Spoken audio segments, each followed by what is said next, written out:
Welcome everyone to another edition of Behind the Curtain. I am your host as always, Pedro, DeLuca, and with me today, making his triumphant return to Absolute Intense Wrestling, a former Absolute Heavyweight Champion, the one, the only Deviant Michael Hutter. It is so great to have you back, brother.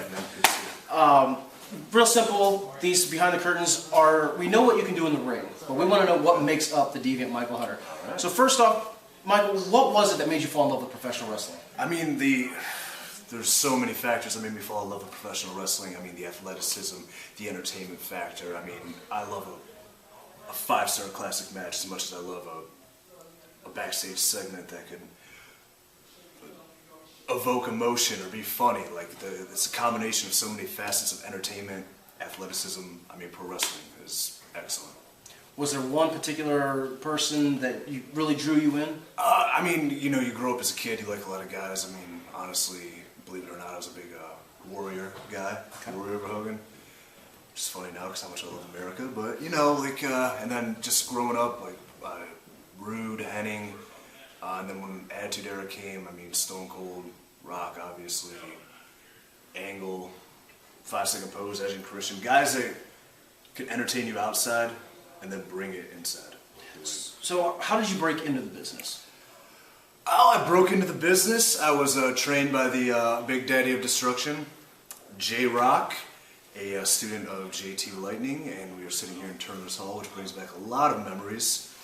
And, you know, just one day saw it as an opportunity to break in. I never really thought something as simple as just getting trained could lead to the road I've went down, especially because, like, you know, J-Rock was just a solid independent wrestler, and, like, you know, JT was a solid Cleveland independent king, basically, and, you know, I was able to take all that tutelage and turn it into what I've done. Tell us a little bit about your time in Cleveland All-Pro Wrestling. Do you have a standout match for Cleveland All-Pro Wrestling? Since we are in Turner's, the basement of Turner's Hall, the old training room of Cleveland All-Pro Wrestling. I don't have a standout match as much as, because when I was first in Cleveland All-Pro, there was a lot of, it was really grassroots at the beginning of my career, and like a lot of, you know, I couldn't even watch the stuff I did. Okay. Yes. But I mean, I was paired up with a lot of guys that were able to teach me, like, you know, so. Was there a couple guys that like took you under their wing? And I've always been thankful to have been early in my career paired with Tracy Smothers a couple times, and that's a guy that, I mean, really could teach you the industry inside and out there in the ring, as opposed to, you know, back in the backstage or anything of that nature. Now, as you started your progress your career, can you tell us some of the, besides Absolute Intense Wrestling in the very early days, can you tell us about some of the other independents that you worked for? A lot of Ohio independents. You know, my focus is always really trying to make it to the WWE, and I did a lot of indies. Nothing stand out, but I went down and tried to continue learning at Ohio Valley Wrestling back when it was a developmental territory, and signed up and was taught with Rip Rogers' intermediate class. Trying to get on the radar, but unfortunately blew out my knee when I was making progress there, and came back to Cleveland, started again, and eventually was able to secure a trial and get signed by the WWE. So. Let's backtrack just a little bit before we get into WWE. Tell us about the very early days of Absolute and Intense Wrestling. You are an AIW original. I am an AIW original, and I remember it was in this room where it was promoters John Thorne and JC at the time. I was just training down here at JT's school, and they saw me and wanted to use me. And that first show we did at Peabody's, it was really cool because it was like a different atmosphere. It was a different product. It wasn't so much, you know, the independent wrestling in a roller rink as much as it was a more adult-oriented feel and a club, and it was cool. It was a cool thing to be involved Constant party kind of. Yeah, of. you know, I mean, like, you're a 21, 22-year-old kid. I mean, that's what attracts you to that kind of stuff. Now, in the early days, you were probably best known for your feud with Vincent Nothing. Yeah. What is your memories of your feud with Vincent Nothing? I remember a lot of torquing of my arm. He was very proficient in submissions. We had some good battles, some really good battles, and I always remember the very first Absolution where he was Absolute Intense Wrestling Champion, and I was the challenger, and I think we just went out there for 20, 25 minutes and just brought it to each other. And like, you know, it's kind of, we're both younger, guys, and it's the blind leading the blind out there. But it was a really big moment because we both went out there and took it to each other and kind of both had a moment. And fortunately, I was the victor, so that was cool. Your reign as Absolute Intense Wrestling Champion, is there one match that if you could say to the fans, you need to go on the AIW Wrestling website or Smart Mark video, you need to check out this match because this was the pinnacle of the Deviant Michael Hutter at that time? At that time, I mean, I'd definitely check out Vincent Nothing versus myself for the first time. It was cool, and I lost track of what I was saying about it.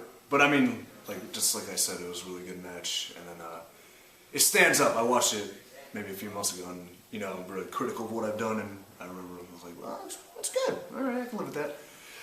I really enjoyed a match I had with J-Rock at AIW for the Absolute Intense Championship. There was also a match in there with Matt Cross, which is the only time I've got to lock horns with him, and I've always been a huge fan of his, and I really like that match too. Now, getting back to how did you get that developmental deal with WWE? I was brought to a tryout in Florida with about 40 guys. Hopefully I stood out enough and did what was necessary. It wasn't easy, but someone took a liking to me and picked me up, signed me. Had you done like the security guard thing on Monday Night Raw or anything of that nature? I was an extra a few times, cop. What else did I do? I don't remember. Yeah, okay. I was an extra. Tell us a little bit. I mean, I was a trained cop, don't get me wrong. They really trained me to be a police officer, and I was really a police officer in New Jersey, so, and it wasn't Antonio Cesaro and Darren Young. I mean, we just so happens we were all cops. It's weird how that worked. But yeah. That's a pretty good police force. I'm a cop, yeah, hell of a police force. That's why it's safe to walk those streets at night. Now, tell us a little bit about your time in Florida. What was it like living in Florida in the developmental? Oh, well, I'm still a Florida resident. I'll probably be sticking there. I mean, first year, it was tough.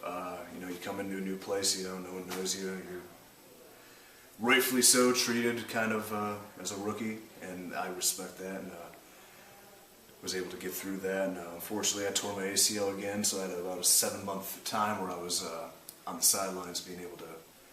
It sucked, but I learned a lot being able to observe, and sitting out, I gained the confidence that I can make it one day. And when I came back, I think it was the original Nexus group was up there, so suddenly I was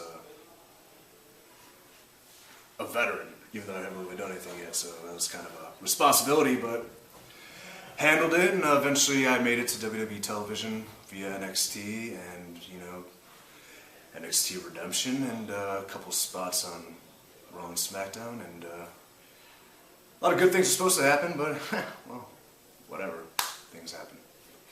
Was there a particular match that the fans might want to check out from your WWE experience that you thought, okay, the fans actually got to see what I'm all about? There's a lot of solid matches on NXT. A problem with NXT is that being broadcast on the internet at the time, fans might not have been invested in the characters as much, so the live audience was kind of indifferent, so you had to earn the respect. But anytime I locked horns with Johnny Curtis, who's Fandango now, was always good. This time where my pro Daniel Bryan and I went up one-on-one for a sustained amount of time. That was a very good match. I'm proud of that one, and it's pretty hard to have a bad match with Daniel Bryan, but it's definitely a good one. There's a triple threat, Tyson Kidd and Michael McGillicuddy, who's IC champ Curtis Axel. I was always proud of that. There's a lot of good matches I've had, and Now, especially with your knee injury and you had time to look back, was there one guy that you saw in developmental that never really got the chance? You were like, man, besides yourself, was there one guy that was like, man, they really dropped the ball with that guy? I mean, I'm not the only sob story of what could have been. Right. There's a lot of guys. Off the top of my head, I'm trying to think of. I'm going back in time, so this might take some time. Hold on a second. Can we edit this? Yeah, we'll edit it out. Who can I think? Sure.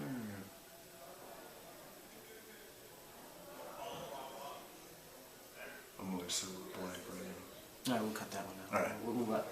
We'll cut that out. Memo to Ricky, cut that out. That looks stupid. I'm not the only sob story that's ever been happening. There's a lot of, if you're down there, majority of the time you're down there for a reason, and you're pretty solid. So, but things happen. I mean, it's a business. It's the nature of the beast.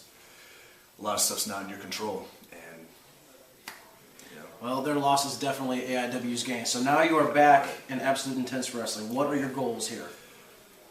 I mean, first off, since I've been gone, this company's grown substantially, and it's had so many sidetracks, and it's crazy to see where they've come to now. But like, my one goal is, I've been a fan since I've been away, and my one goal is like whatever value of a name or any sort of fan base I have to bring that to AIW so they can see just all the promising young talent that's been hidden here, much like I've been hidden in development on NXT. Like, there's a lot of talent in the wrestling world that you might not see.